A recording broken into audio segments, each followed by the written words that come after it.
Oleh Winhi April nili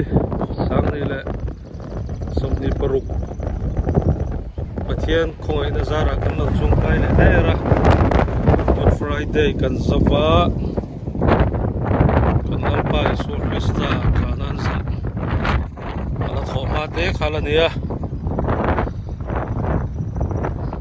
Winhian ai kum sang nile som pakwa vel khanin kum khain ai muna hian Pathian zongin kan lo oma aram hnuaia akum don kan lo check khosa a he hmun atang hianin kan unin thlak na tan ani chu wang chuanin kanga em a lungte te lenga video toy karon siam ani hi Indiana State Shirley County na Omania kan pastor Reverend Lal Thum loya ralte afa mani muna hianin kau khan tele pastor dusak na wangin kan thian palinga kan lo om vea muna tang hianin kan nun hi kan thak dang lam vea voini thlengin Pathian khoi na zara khovel thil te kalsanin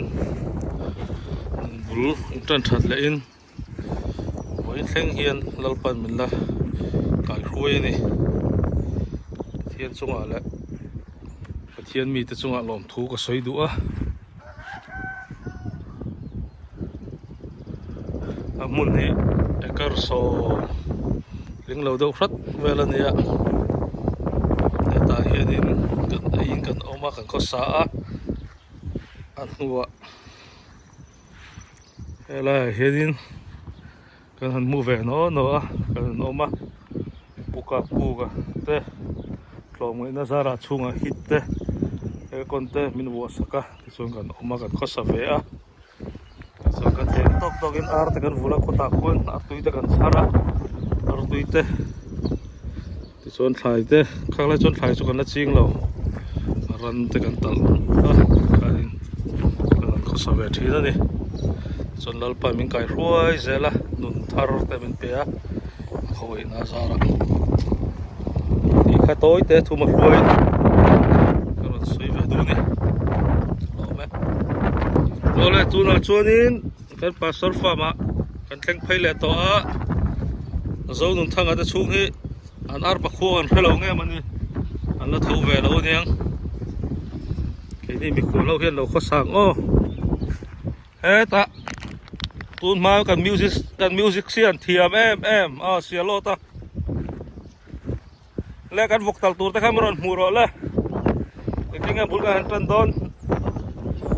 en te hi hong lo chu ni ke ni chu kan hong thei lo pi phau da lo te chu kan ka te min hong la khoya ga set te hi di group tang wal fel lo ta lama hianin usimu ni chai mu na wani kana azoram thangadan hongna adek da khain kongka poi hongna anei lo ni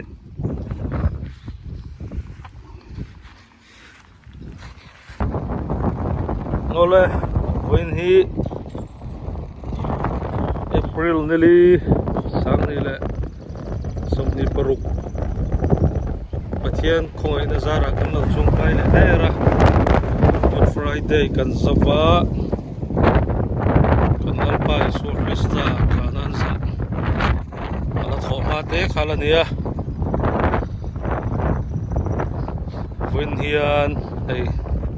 kum sang nile som pakwa vel khanin kum khain ai muna hian Pathian zongin kan lo oma aram hnuaia akum don kan lo check khosa a he hmun atang hianin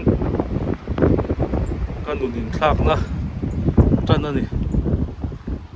chu wang chuan in ka ngai em em a lung te te lenga video toi karon siam ani te hi Indiana State Shirley